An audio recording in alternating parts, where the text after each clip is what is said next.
You're listening to Accounted For, the Canadian podcast that explores the intangibles of every career. I'm your host, Daniel Lee.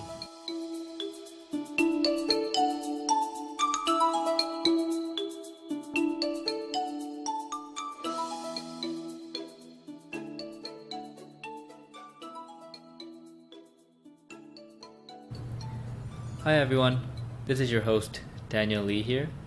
And I wanted to give you some background on the actual podcast. So, I really like asking people what they do, and I've had jobs as a public accountant, a management consultant, and lately as a public equities investor. And in getting these roles, I had to speak to a lot of people who were already doing what I wanted to do. And it turned out that what the media and industry stereotypes say about the role is not at all accurate to what you actually do. And this was not to mention that most assumptions people said about a certain individual's journey into that career field was also wrong. This was because it's never as linear as people think it is. It's never as simple as you do A, then you go to B, and then you will get to do C. It's actually much more complicated than that, and that's what I realized after having spoken to over 80 different people to learn about what they did. And something I found out was that a lot of my friends had not learned this yet. Some eventually would because they have already started reaching out to people to actually learn about what they did. But I also knew that many wouldn't because cold calling people really frightened them, and that's completely understandable. It still scares me too. But I also am always extremely curious about what other people do, and I love hearing about their stories. So I figured maybe I can help them out with this podcast and just document what I would normally be talking about with other people. And so that's what this podcast is about. It's me finding people with career journeys that I find interesting, and or they have roles that I would like to learn more about.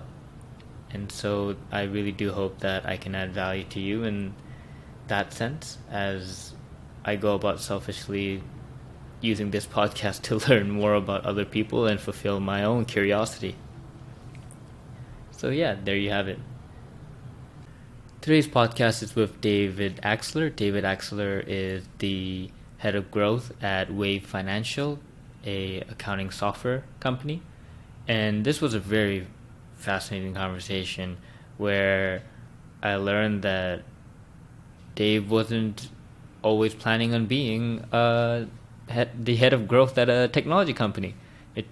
We go through his journey from how he wanted to always be a lawyer to a very fateful project that he did in, I think it was Kenya, that changed his whole trajectory, got him into a company where he learns about Facebook ads, and he's one of the first people to learn about that when it's just starting up in the mid-2000s, all the way to being a chief of staff at a technology company and now at Wave. And we learn this whole thought process of his journey, and as well as what he actually did in these different roles and how it shaped him into who he is. So yeah, I hope you enjoy it.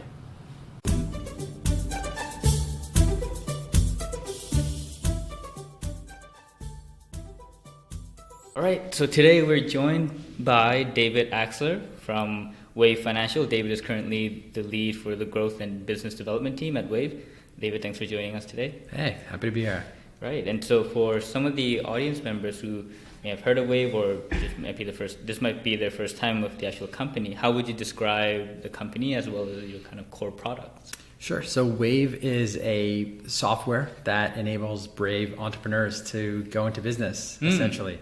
So it's a suite of financial products, started with accounting and we've now moved into invoicing, payments, and payroll. So the most important things that a small business needs in order to function: what are my books looking like? How am I getting paid? And how do I pay the people that help me do the dream of starting a small business? So Toronto-based company, grown kind of like crazy over the last few years, done several rounds of financing, and now essentially the leaders in the small business accounting space for really what we offer, which is Unparalleled, which is a free accounting platform supported by some monetized products like payroll, invoicing, payments, and things like that. So it's been quite a ride, and really rewarding to see small business owners who are taking the first jump into entrepreneurship, being able to do something in a way that they would have ordinarily not been able to do in the past because it was either too expensive or too hard to get started. Wave is really making that happen. So it's very cool to be a part of that journey. Yeah, and speaking of journey, you've we'll touch upon this further in, but you've definitely had, I'd say, a very long and winding career journey of yourself. But to start from the beginnings, how would you describe your childhood growing up? My childhood was great. Grew up here in Toronto. Okay. And come from a family where asking questions is really important. So very curious type of kid. And I think it stems from my grandfather. We used to have Friday night dinner with him pretty much as a weekly routine. And he'd go around and ask all the grandkids the same thing, which is, did you ask any good questions this week? Oh, wow. And so it wasn't, how'd you do on your test, or how's hockey going? It was all about what are you curious about, and did you ask it in a particular way?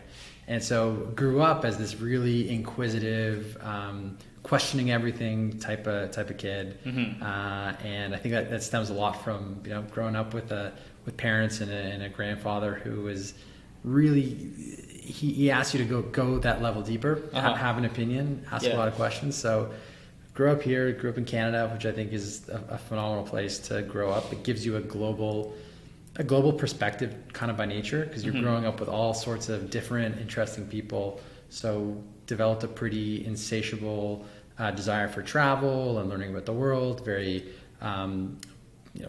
politics and world issues were super important in my house, and still are to me to this day. So had a really lucky upbringing to be able to grow up here in Toronto. And as that a very curious and exploring child, what kind of dream career did you have when you were a really young child? So I don't know when it started, but for a while, my interest was going to be international law. Oh, really? Because of that politics and world issues, it was something that I gravitated towards in high school and university. So I did a double degree in politics and economics. Got into law school, but had made the decision that I have never actually worked internationally, but I have this dream of being an international lawyer. I should probably do something before that. So rather than go to law school straight from university, took a job working in Nairobi, Kenya, for an NGO called Free the Children. Right. So this is back, Free the Children, pretty well-known NGO that's got, I think, 1,000 employees working for them. At the time, I believe they had about 40, so really early days, and I was their first on-the-ground person outside of the actual director there. And while I was in Kenya, a really interesting thing happened, not a great thing, but an interesting one, which is the elections of 2007 were really problematic in the country. In fact, both presidential candidates claimed victory. And the radios shut down, the banks were shutting down, and basically anything I was working on shut down overnight. And a really peculiar thing happened, which is I thought this is where international lawmakers snap into action and start to bring the country back from the brink. And it was pretty dangerous times, riots, and it was bad. And they didn't. There was almost nothing from lawmakers. What happened was the phone companies had just developed a technology called M-Pesa, which was the first time where I could transfer you my phone credit. So if you had credit on your phone, you could transfer it to me, I could transfer it to you. And for Kenya, you had a large majority of or a large percentage of the country that was unbanked. They had no bank account. And this was allowing them to actually retain some money through phone credit and being able to transfer to each other. And when the whole government started shutting down and banks were not available and things like that, being able to transfer this digital currency, again, this is 11 years ago, was what was keeping this country afloat in my eyes. And I had this huge epiphany that I don't actually want to do law. Like, if this is when the rubber hits the road and people are coming up with really interesting ideas, I want to be those guys. I don't want to be the lawyer. And I had thought about being a lawyer for quite some time. Got on a payphone in Nairobi, called my parents and saying, I'm not going to law school next year. Pretty terrifying for them. And I said, I really know that eventually I'm going to be in technology and being empowering and enabling people. And I had no technology background, but I could see the application of what it could do for society. And as a kind of bright-eyed, bushy-tailed 23-year-old, 24-year-old, it really struck me that there's an opportunity to do something bigger. So came back to Toronto and started a kind of long journey that eventually ended up here. Oh no, that's so cool. That's so fascinating. And I think I could never pull that out from your LinkedIn profile at all. And I did pull out your LinkedIn profile, and if we look at it, it says you started out in University of Western Ontario. You went to Feed the Children, then you joined Chorus Entertainment, then you did your MBA at University of Toronto, and then Deloitte Consulting, then Influitive, and now at Wave. And so someone, it looked like, oh, okay, he did some unique traveling, did some international relation, and did kind of a business path into technology. But to hear this underlying story, I think it's extremely, personally, it's very fascinating. And so in that period, you're in Nairobi, you see this chaos, and what other kind of factors were you kind of putting into decision making when you called your parents and said, oh, I'm not going to do law school? I'm sure they were extremely surprised, but I'm sure that you also had kind of fears and doubts within yourself too when you were making that call. Yeah, I did, and I don't think it was a decision that I came to overnight. It was not like all of a sudden this was happening, but I had back in the olden days, back in my day, high school was 5 years. There was something called OAC in Canada, in Ontario. I actually fast tracked, so I went through high school in 4 years. I was in university with many of the kids my age were actually a year older, and I had this feeling like felt like I was really rushing things, going straight into my graduate degree. So I knew that the reason I was taking some time was that I had questions to answer about myself. What are the things that are going to get me excited for years and decades to come? And what are the type of problems I want to work on? Who are the type of people I want to work with and work for? And having that time to allow myself to learn, to question was amazing, because up until that point I felt like you go to school, you're supposed to get good grades, you're supposed to do that, you're supposed to do that, you're supposed to do that, and then all of a sudden you get to a point in your life which is both liberating and really scary, which is there's no playbook. Like, you graduate and here you go. And it was a period of time where I kind of just asked some really important questions to myself, talked to a lot of people. And for me, I knew that I had a big creative part of myself that needed to be fed, that I really feared was not going to be able to be fed through the legal profession. Though I know some lawyers that really love what they do, it wasn't for the reasons that I knew that I was going to love. And interestingly, when I was at Deloitte, one of my projects as a senior consultant was being put on a organizational effectiveness project for a law firm. So I now actually got to be in a law firm for 6 months every day. And the goal for us was to find out how they could become more operationally efficient. And I basically got to see what my life would have been had I gone another way, which is very unique. Not many people get to see if they zig, what would have happened if they zagged.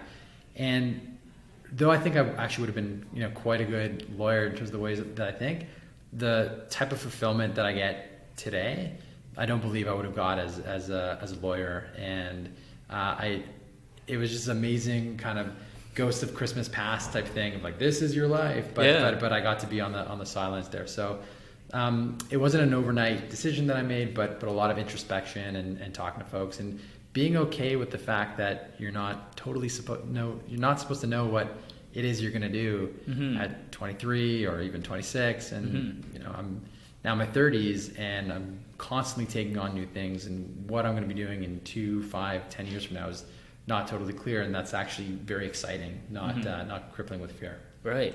And when you were doing that project with the law firm, do you remember like specific instances where you saw something and you thought, wow, this would have not jived with me? I'm pretty happy that I didn't make this decision. I think it's less that it wouldn't jive with me. Right. It's just that I knew that I would have taken on the type of person and type of work I would have taken on would have probably not have been the healthiest thing for me. Like I know I would have been in there grinding away at Right. 11 p.m. redlining a document because it's just the right thing to be done. I come from a long line of folks that just do the work, get through it, and really gritty.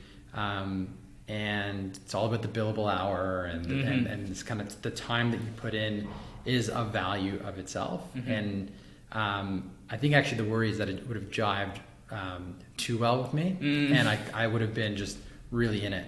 Right. Whereas I think tech, it really appeals to a lateral thinker, and the answer to A is not necessarily B. There are a number of ways that you can take it, and Right.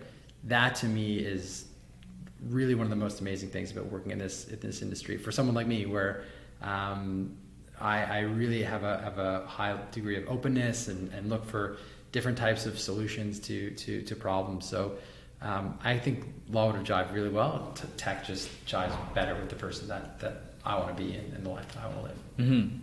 And I think in our previous conversation, you gave some very good advice, and one of the advice you gave me that I still think was really valuable, if you would also mind sharing, was the idea of having a mental model of knowing what kind of company you want to work for and having that mental model evolve with you constantly. And so, did you develop that kind of mental model when you were back in your MBA, and and how did that kind of constantly evolve as you went through your career? Yeah, I mean, it's definitely evolved, Yeah. and different times throughout my career, I've had a goal in mind.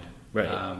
Not necessarily you need to get paid this much or you need to work for this specific company, but in order to do the thing that you want, there's an area that you want to focus on. And when I came back from Kenya, I knew that I needed to get closer to technology in some way. And the opportunity for me was to go to Chorus Entertainment. It was mid-2000s, social media is just getting started, and it was an opportunity for me to bring a skill set that many of the people that were already in the industry couldn't do. So I took a job doing cross-platform marketing, which at the time used to just be, are you on radio or are you on television? And now it's, are you on radio? Are you on television? Are you on the internet? And if you're on the internet, is this Facebook thing even relevant? Right. Twitter had just started. Yeah. So I was actually getting a front row seat to a whole market that was being opened up, and no one who was in the industry had any more expertise than me. Right. So it was a great opportunity to get close to tech and media in a way that I was going to get to do a lot of interesting stuff. But I knew that I wanted to be focused on kind of higher order business problems. I didn't actually want to be as tactical as I was being at that time. So my goal was to, how do I get that? Went and did my MBA, and I knew that I needed to not just study business, but I almost needed a finishing school. And the best way that I saw at the time was going into strategy consulting. So I was lucky enough to get offers from a couple of firms. Deloitte was the one that I chose, and zero regrets. That was a fantastic place to learn. I'm still on the alumni advisory board at Deloitte, and taught me a ton about how to break down a problem, professionalism, being able to stretch yourself more than you probably thought that you could have. And that was part of my goal at that time. Like, I needed someone that was going to both throw me into experiences that I had not seen before, push me to a degree of work and thinking and professionalism that I hadn't received in my career. But I knew fairly early on that I wanted to jump into tech, and my goal was to find a company where my skill set would be applicable to what they were doing. And I had a meeting with a mentor. Mentorship is super important, who talked to me about this mental model. And he helped me understand that there are so many different types of companies, and you're going to have this cognitive load about all the different types of decisions that you're going to make, and it's going to be hard to do the decision calculus in your mind is what's truly going to make sense. Right. And so it was questions for me about my risk profile. How risky of a company am I willing to take? What do I want to learn from the people that I'm working with? Do I want to work with a seasoned founder, or am I okay doing this with someone who's never done it before? What about the industry that I'm in? And so for this, it led me to answer the questions that this is my first real jump into tech. And if I want to be on the executive team, I want to find a place that has a really seasoned CEO. It's not their first rodeo.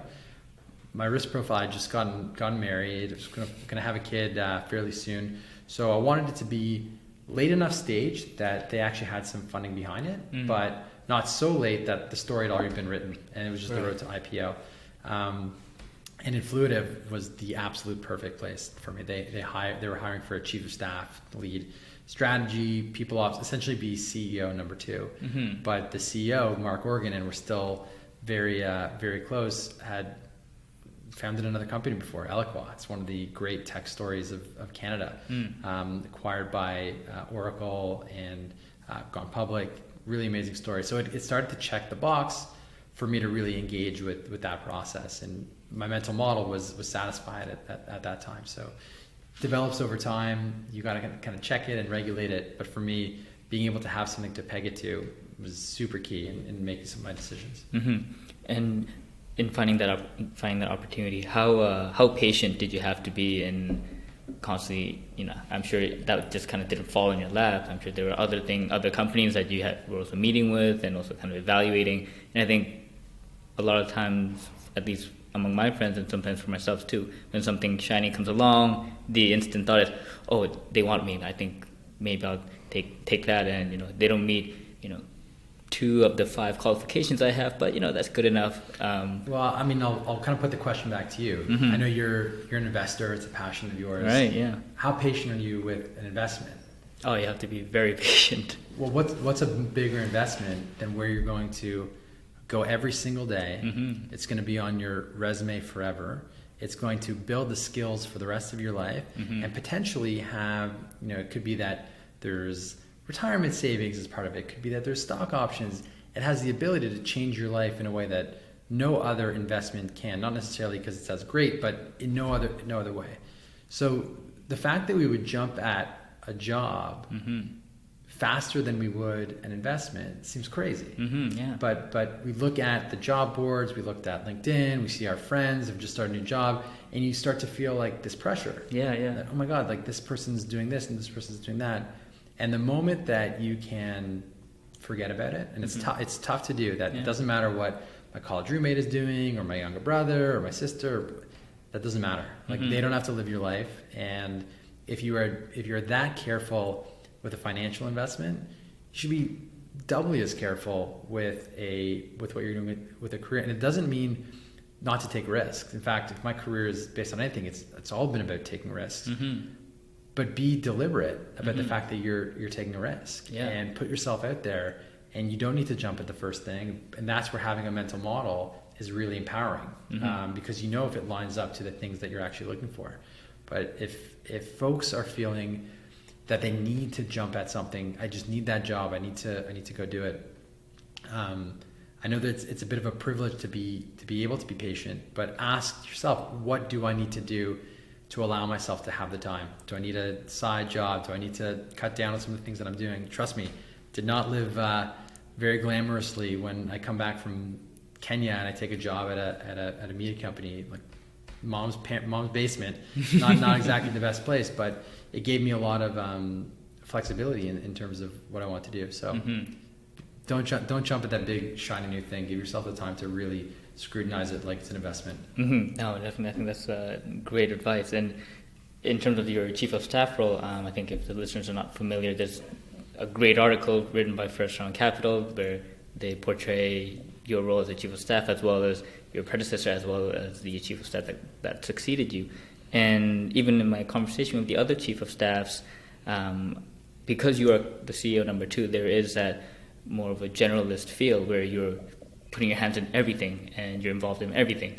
And so while you're going through that, it seems the path is that you do that for about 2 years, and then you either find a home in one of the departments within the organization or you move somewhere else. And so for you, how did you go about making that kind of decision of you're deciding, I think I want to focus on the growth, business development part, and even deciding to leave Influitive and not be part of an existing department there, but going into a different company altogether?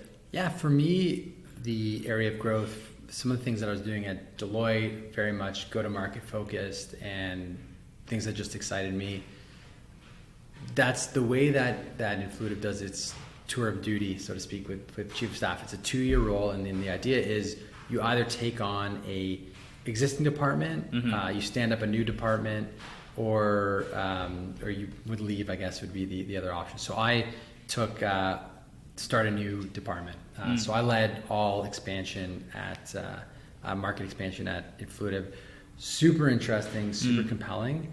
As I was getting into it, I was realizing it was not the type of growth that I had envisioned. For me, I'm much more of for those listening, the Andrew Chen, Casey Winters, Brian Balfour type growth, where it's really about understanding how users find, move through, and get value in your product, building out the growth model around that, and a little bit closer to product, whereas expansion at Influitive was really more about vertical expansion. So super, super exciting, a great experience. And one of the verticals we were leading was higher ed. And I actually just spoke to Mark the other day, signed a big higher ed deal that I had worked on early on my days there. So really thrilled to see that some success of the early work that I did in that role. But had a very real conversation with the Influitive team. So we had a long transition time. It wasn't like, here's my 2 weeks.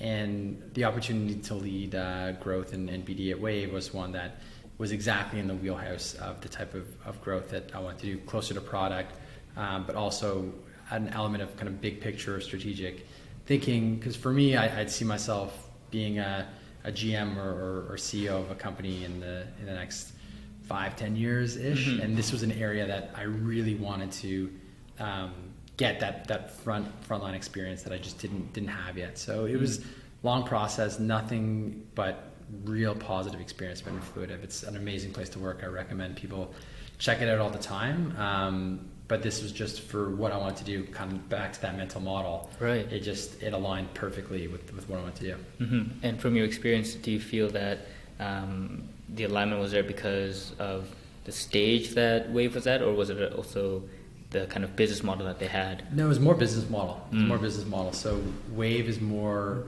B to very small b, almost acts like B2C. Right, yeah. Whereas Influitive is more mid-market, but the type of work, for those that don't know what Influitive is, it's an advocate marketing platform. So it's a way to build a community of your biggest customer fans and treat them fantastic, but at scale in a way that they can start to do things like provide referrals and reference and provide customer advisory boards, and super, super interesting, but it more of an enterprise model. So direct sales, inside sales, more account-based marketing. The type of growth that I wanted to do, it just was not, it wouldn't line with the model where Influitive was at that time. I think there'll be a day where growth will be super important for Influitive, and it's a very fast growing company. They just grow through other means, and super strong marketing and product group there. There wouldn't have been a need for a separate growth group there. Right. And so you also mentioned about how in your career you've constantly been taking a lot of risks, obviously that aligned with your kind of strategic view. And so from that journey, what would you say sticks out as a huge obstacle that you had to overcome and you still remember it as, oh yeah, that one was a big one? Yeah, so probably the obstacle for me would be around being a non-technical person coming to work in tech. Right. And started at Chorus, definitely saw it in Fluitive, and I see it here all the time. And you start to ask yourself, okay, if I can't write code and I'm not selling code, right, what do I do here? And what it forced me to do was become really good with data, so I can help understand the story that's going on. So if you're not technical but you want to be in tech, I would very much say data literacy and data visualization and being able to tell a story, super critical. The second is with chief of staff, you have a ton of influence, but no real authority. You're not actually the CEO, right, but you have almost the exact same accountabilities that a CEO does. When things aren't working, they look at you. When the board wants to call and get someone on the phone, they're talking to you. When you get a PR request or the press wants to go in, they talk to you. When there's a major event happening, a lot of it falls on your shoulder. So needing to learn how to exert influence without authority was huge obstacle, and you learn a lot about reciprocity and about listening and about finding out what you can do, what you can bring to the table to help people. And I remember one of my favorite people I've ever come to work with, VP of marketing, actually now at Blue Cat, who was it was Jim Williams at Influitive. And I think it was day 2, I started having interviews with all the executive team. And I said, Jim, it's really nice to meet you. And he just looked at me and goes, "What? So you're the chief of staff?" Yeah. And I said, "Yeah." He goes, "Well, I'm here to work with the CEO. If I wanted to work with the chief of staff, I could have joined the military. What exactly do you do here?" Yeah. And I thought he was doing it to be a bit of a bully, but it was actually an amazing thing that he did. And he was doing it honestly from a point of, this is a role, like any role, that you're going to define how it is, the way your peers perceive you. We all have the job titles that we have, but how are you going to make it unique? How are you going to help me as your peer? Why am I going to come to you? How are you going to come to me? And I think from that day and going forward, I've always asked, how do I bring my best self to this role? How do I become a force multiplier for the people on my team and bring them up? So it's an obstacle that I don't think is unique to me. The idea that you need to get something done where you have a lot of influence, but you don't have the authority necessarily to just say, hey, you need to do this, you need to do that, tell me when it's done. And I'm actually really lucky that I've had those obstacles early in my career. I think it's made me a much better leader going forward. Oh, that's a fascinating story. And when you talked about how becoming very data literate to overcome the obstacle, if we touch upon your strengths that you leverage to continuously succeed in what you do, what do you think is a unique strength that you have that you feel you can be better than almost anyone at? So I don't know that I'm better than anyone. I just think I have a unique communication style that has developed from both my work living in Kenya, my work as a management consultant, and even before that, my summers in high school, I used to lead canoe trips down the wilderness, and I used to lead people in these really tough environments. And what I learned about myself is I'm able to bridge the understanding gap for a lot of people coming from very different perspectives with very ambiguous opportunity and information. You need it as a management consultant. The job as a management consultant is to fly usually to a different city, sometimes a different country, meet a business for the first time who's already agreed to pay your firm money because your firm basically sells smart people, and a smart person is going to come and save the day. And you now need to go tell often the CEO or a vice president who has 30 years of experience what they're doing wrong. And if your communication skills aren't a 10, it's going to go very wrong early and often. So I learned a lot about how to ask great questions, how to truly parse out the important information, how to use first principles. And I've been able to bring that into growth, and growth is often campaigning with different groups in the organization to help see a problem that is so worthwhile that they may not have seen before, and get them on board to do that behind either a North Star metric or a concept of what can be done. So being able to communicate clearly, calmly, amid what could be chaos and incomplete information, I think not even by design, just the crazy different things that I've chosen as hobbies or in a career, to bring that level of clarity is something that I would say is one of my superpowers that I've been able to work on. Always trying to work on better. Helps that I'm married to a therapist, so if I ever really need to understand what's going on, she can help play it back to me. Oh, perfect. And then I'm a dad too, so there's no better training of how to communicate with someone than a 2-year-old who's trying to figure out the world around you. So yeah, it's a skill that serves me well outside of just the boardroom table. Okay, no, excellent. I think it ties really well with even the beginning point when you said you started with learning to ask good questions when you were young. Yeah, you know what? Maybe that's right. Maybe that's it. It's just asking great questions. I think a great question is the most powerful thing in the world. It can help you understand someone in a different way. It can help you look at a problem in a way that you weren't looking at it before, that might actually unlock the thing that you're supposed to be talking about. And it also makes people feel great when you can ask a great question, and allows them to kind of spill the beans. It's not dissimilar to what's happening right now. You're asking me these questions. I haven't thought about them in a long time, and you get really excited to talk about it. So powerful question, super important. Yeah. I think this is a great way for me to practice that art. And in terms of, we were talking about a bit into your life as a growth lead here, and if you were to kind of give me an overview of what you actually do, if you were to actually segmentize your time investment in a week or a month into the various activities you would do, how would you allocate like the percentage of time into different activities? Yeah, so my goal is to identify the different levers that will allow our business to grow in a way that's most optimal for us. So kind of I'll decouple and break down that sentence. So most optimal for us. It starts with identifying what actually is that one metric or growth star that matters to your business. There are no shortage of ways that you can grow. You can grow your number of users. You can grow your revenue. You can grow the number of free trials you have. You can grow the conversion of that. But so what? Ultimately, you need to have a defined plan. So growth actually begins with getting the organization aligned to the metric or North Star that you're trying to grow. Then it's really about building out the model. So what's going to get us there? There are inputs to that growth. So there's a lot of data modeling and experimentation that takes place with that.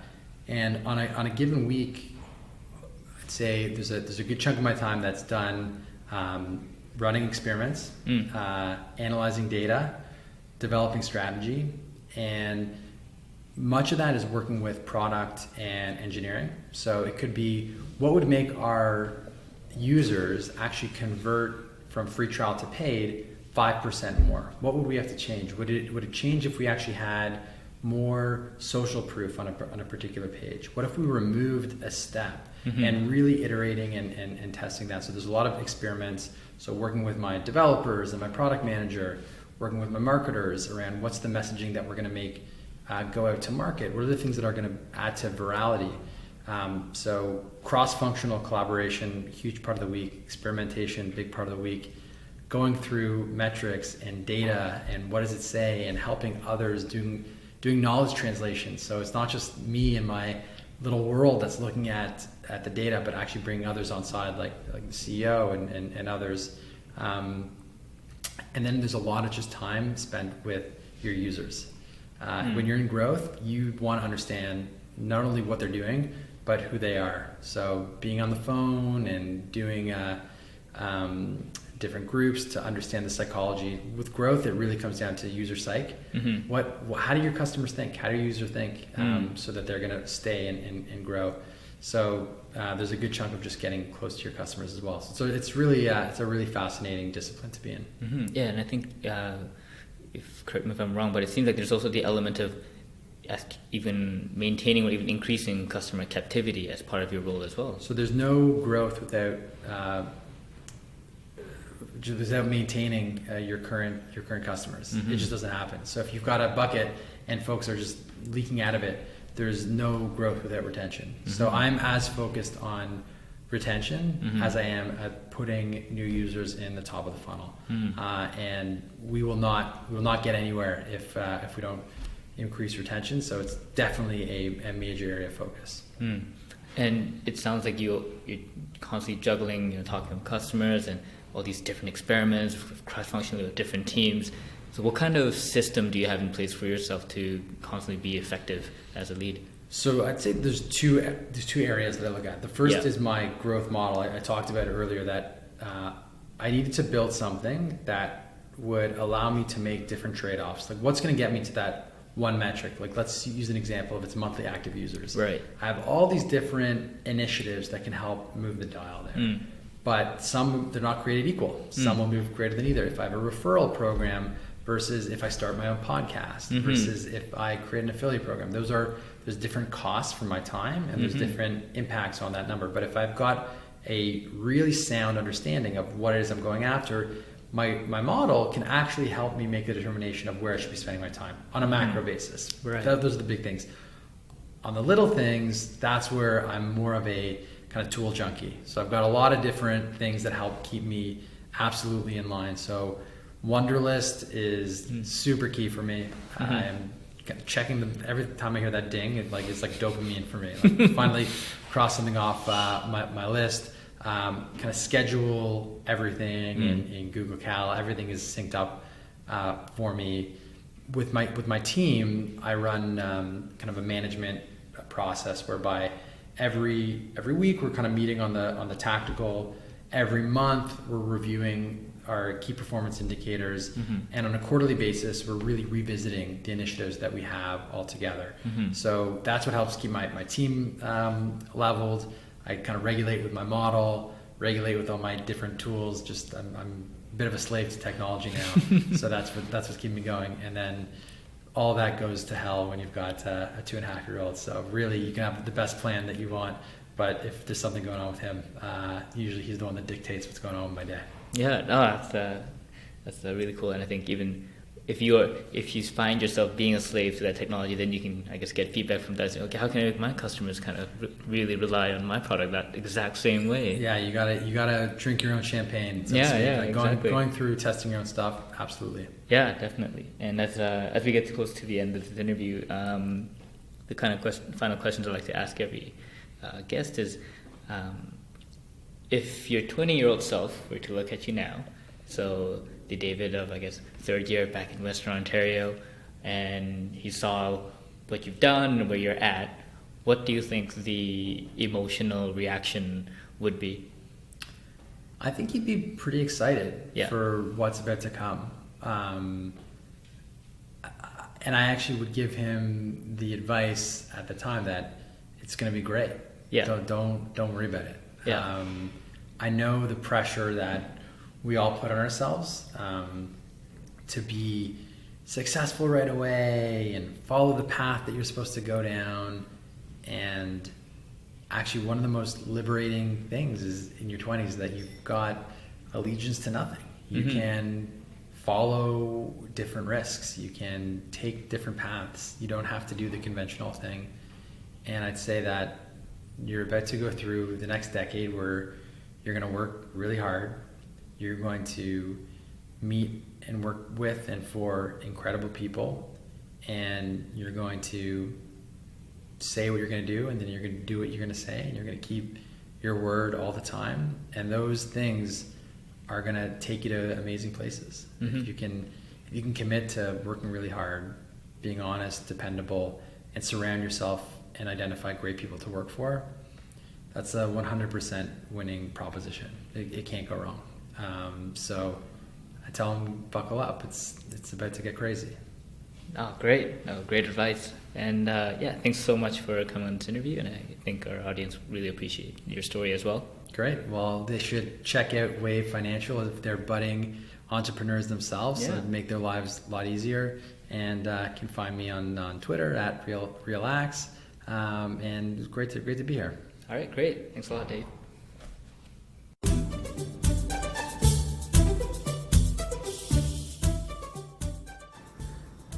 So thanks for listening to the podcast.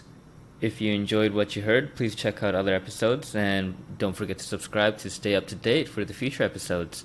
Also, I would really appreciate it if you would leave a review on iTunes, Google Play, or Stitcher, whichever is applicable to you.